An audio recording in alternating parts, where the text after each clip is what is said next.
ఏపీలో బీసీ రక్షణ చట్టం తీసుకురావాలని డిమాండ్ చేశారు భారత చైతన్య యువజన పార్టీ అధినేత రామచంద్ర యాదవ్. కూటమి అధికారంలోకి వస్తే బీసీ రక్షణ చట్టాన్ని తీసుకొస్తామని చెప్పారని, అయితే అధికారం చేపట్టి 20 నెలలు కావస్తున్నా ఆ మాట ఎత్తడం లేదని మండిపడ్డారు. బీసీ రక్షణ చట్టం లక్ష్యంగా ఈ నెల 22వ తేదీన బీసీ సింహగర్జన సభను నిర్వహిస్తున్నట్లు రామచంద్ర యాదవ్ తెలిపారు. ఇక ఈ మేరకు బీసీ సింహగర్జన పోస్టర్ను ఆవిష్కరించిన రామచంద్ర యాదవ్ బీసీలపై దాడులు జరుగుతున్నా కూటమి ప్రభుత్వం అలసత్వం ప్రదర్శిస్తోందని మండిపడ్డారు. బీసీ డిమాండ్లను విస్తృతంగా ప్రజల్లోకి తీసుకెళ్లడమే లక్ష్యంగా బీసీ సింహగర్జన సభ నిర్వహిస్తున్నట్లు బీసీవై అధినేత రామచంద్ర యాదవ్ తెలిపారు.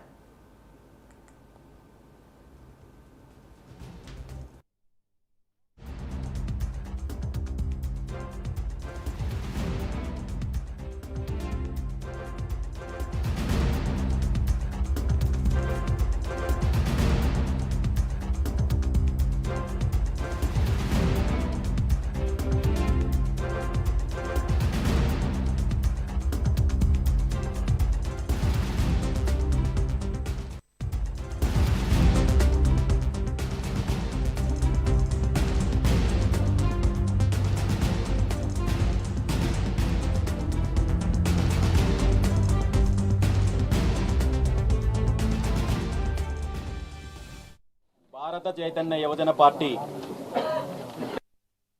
నాయకులకు, కార్యకర్తలకు, అభిమానులకు, మీడియా మిత్రులందరికీ పేరు పేరున హృదయపూర్వక నమస్కారాలు తెలియజేస్తూ ఈరోజు కార్యక్రమం యొక్క ప్రధాన ఉద్దేశము ఈ ఆంధ్రప్రదేశ్ రాష్ట్ర నడిబొడ్డులో రాజధాని ప్రాంతము పూలే మండల్ ప్రాంగణంలో జరుగుతున్న బీసీ సింహగర్జన పోస్టర్ ఆవిష్కరణ కార్యక్రమానికి నాంది పలకడం జరిగింది. మనందరికీ తెలుసు, ఆంధ్రప్రదేశ్ రాష్ట్రంలో ఉన్న ప్రధాన పార్టీలు బీసీల విషయంలో రెండు నాలుకల ధోరణి, రెండు మనస్తత్వాల ధోరణి అవలంబిస్తున్నారు. ప్రతిపక్షంలో ఉన్నప్పుడు ఒక రకంగా, అధికారంలోకి వచ్చిన తర్వాత మరో రకంగా బీసీల విషయంలో ప్రవర్తించే ప్రధాన పార్టీలు ఏవైతే ఉన్నాయో, ఇప్పుడున్న అధికార తెలుగుదేశం పార్టీ కావచ్చు, ప్రతిపక్షం అని చెప్పుకుంటున్న వైఎస్ఆర్ కాంగ్రెస్ పార్టీ కావచ్చు, అంతకు ముందున్న కాంగ్రెస్ పార్టీ కావచ్చు, దశాబ్దాల కాలం నుండి ఆంధ్రప్రదేశ్ రాష్ట్రం ఏర్పడినప్పటి నుండి రాష్ట్రం విడిపోయిన తర్వాత పూర్తి స్థాయిలో బీసీలను వంచే కార్యక్రమం జరిగింది, మోసం చేసే కార్యక్రమం జరిగింది, అణచివేసే కార్యక్రమం జరిగింది తప్ప ఏ ఒక్క అంశంలోనూ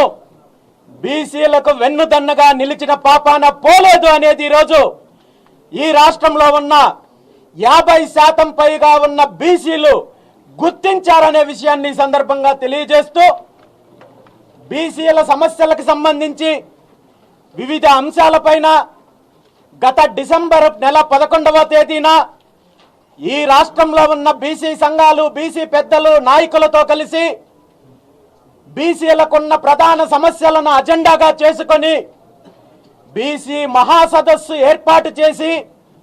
ఆ సదస్సులో బీసీలకు సంబంధించిన డిమాండ్లను స్పష్టంగా ప్రకటించి దీని మీద కార్యాచరణ దిశగా ముందుకెళ్తున్నాము. ఫిబ్రవరి 22వ తేదీన బీసీ సింహగర్జన పేరుతో ఈ రాష్ట్రంలో ఉన్న కోట్లాది మంది బీసీలలో చైతన్యం తీసుకురావడంతో పాటు ఐక్యత కోసము,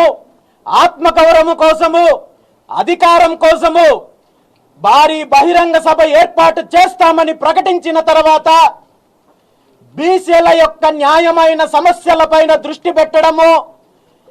న్యాయమైన డిమాండ్లు తీర్చడమో కాకుండా ప్రభుత్వము బీసీలను తప్పుదారి పట్టించే కార్యక్రమం చేయడము, తనకు అనుకూల మీడియా ద్వారా తప్పుడు ప్రచారం చేయడము, బీసీ ఉద్యమాన్ని నీరు కార్చే ప్రయత్నం చేస్తున్నారు తప్ప బీసీలకు మంచి చెయ్యాలి, బీసీలకు ఇచ్చిన హామీలు నెరవేర్చాలని ఏ ఒక్కరోజు ఆలోచించిన పాపాను పోలేదు ఈ రోజు వరకు.